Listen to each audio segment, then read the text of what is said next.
মাশাআল্লাহ আলহামদুলিল্লাহ। যে বিষয়টা বলতেছিলাম, ওই যে তার মা আত্মীয়র বাড়িতে গেছে, আত্মীয়র বাড়িতে বাবার বাড়িতে যাওয়ার পরে জোহরের আজান যখন হয়েছে, আজান হওয়ার পরে মনে হয়েছে পাপ ইন্না লিল্লাহ, আমার ছেলে তো বাড়িতে নামাজে দাঁড়াবে, আজকে যদি নামাজের পরে নাম যায় নামাজ তোলার পরে যদি মিষ্টির টোপলা না পায়, আর তো নামাজ পড়বে না।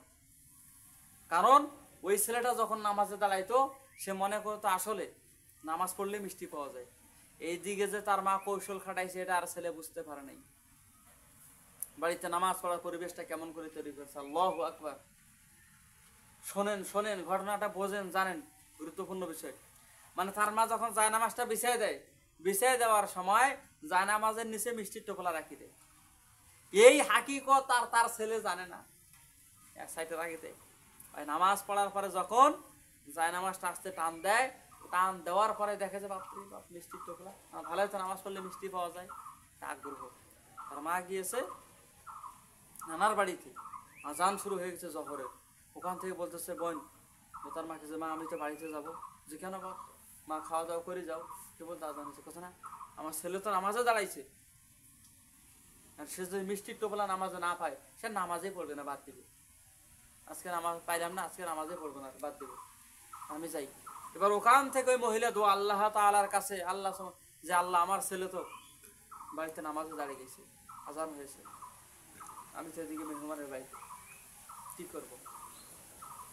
আল্লাহ তুমি তো রহমান, তুমি তো গফফার, তুমি আমার ছেলেকে নামাজের মধ্যে আজকে মিষ্টির ব্যবস্থা করে দাও। আল্লাহ নামাজের মধ্যে একটু মিষ্টির ব্যবস্থা করে দাও। এই দোয়া করাও হয় না, আল্লাহ পাক রব্বুল আলামিন একটা মিষ্টির টোপলা না, 3টে মিষ্টির টোপলা দিয়েছে। কয়টা? 3টা। তাহলে একটার পরিবর্তে কয়েকটা দিয়েছে।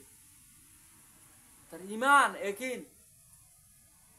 প্রথমে তাকে লোভ দেখাইছে, জায়নামাজটা বিছাই তো নিচে মিষ্টির টোপলা দিত, ছেলে নামাজ পড়ে জায়নামাজ টান দিয়ে দেখতো আর মিষ্টির টোপলা, সে নামাজ পড়তো।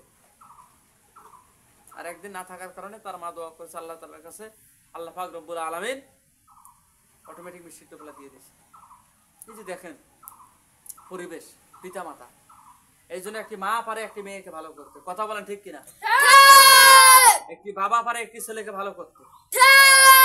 মাশাআল্লাহ মাশাআল্লাহ, আল্লাহু আকবার। এই যে ছাত্র আগ্রহ দেখেন, আওয়াজ, জজবা, এরকম ছাত্র দরকার।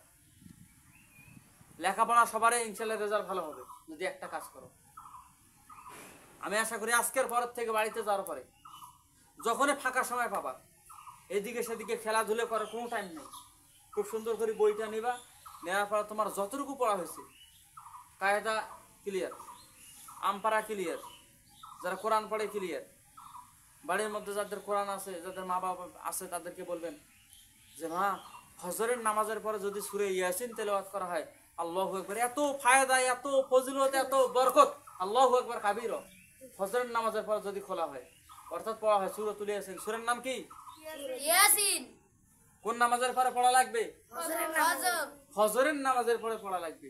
এই জন্য বাড়িতে এই আমলটা চালু করে দিবেন। আর যে বিষয়টা আমি বললাম, আলোচনাটা করলাম, যে একটা ছেলে যদি ভালো হয় বাবা ভালো হয়, একটা মেয়ে ভালো হইলে মা ভালো হয়, কথা বলেন ঠিক কিনা?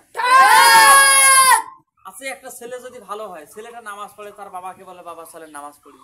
মেয়েটা নামাজ কালাম পড়ে, তার মাকে যদি বলে মা একটু চলেন তো নামাজ পড়ি, মা আজান হয়েছে মা।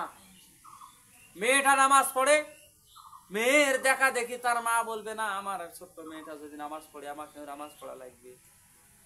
আর ছেলেটা যদি 5 ওয়াক্ত নামাজ মসজিদে আসি পড়ে, এই ছেলের নামাজ দেখে তার বাবাও কিন্তু নামাজ ধরবে, কথা বলেন ঠিক কিনা?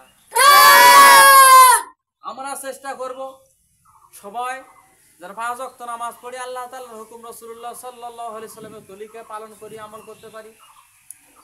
আর একটি বিষয়, হাতের লেখা, লেখাপড়া। এখানে বলেছে দুটো অপশন, লেখাপড়া।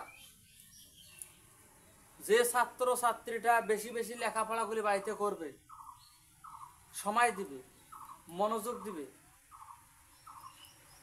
ওই ছেলে মেয়েটাই লেখাপড়া করতে পারবে, কথা বলেন ঠিক কিনা? এই যে ক্লাসে বসে আছেন না সবাই, কথা বুঝে যায়?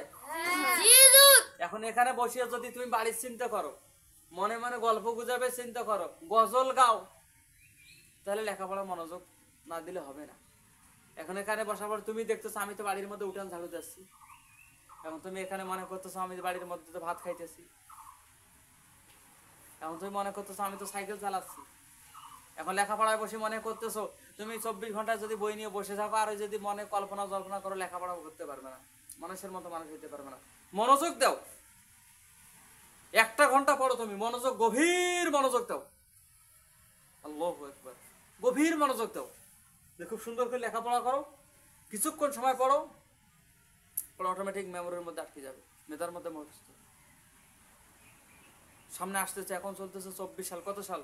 24 সাল। 25-26 সালে যুদ্ধের আশঙ্কা, অভাব অনটন চলতেছে রানিং, আর গরম প্রখর গরম চলতেছে।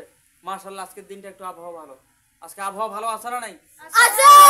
একটু মাঝে মধ্যে বৃষ্টি পড়তেছে, এগুলো কার রহমত? কে রহমত দিছে বলেন তো? আল্লাহ তাআলার। আল্লাহ তাআলার জন্য প্রত্যেকটা কাজ করার দরকার আছে না নাই? আছে। আমি আশা করি যতগুলো আলোচনা করেছি গুরুত্বপূর্ণ আলোচনা, সবাই আমরা চেষ্টা করব যেন আল্লাহ তাআলার জন্য প্রত্যেকটা কাজ করতে পারি, আমল করতে পারি। আল্লাহ পাক, আল্লাহ তাআলার হুকুম, রাসূলুল্লাহ সাল্লাল্লাহু আলাইহি ওয়াসাল্লাম আল্লাহ তাআলার বন্ধু, ওনার তরিকায় যেন আমল করতে পারি। আমিন।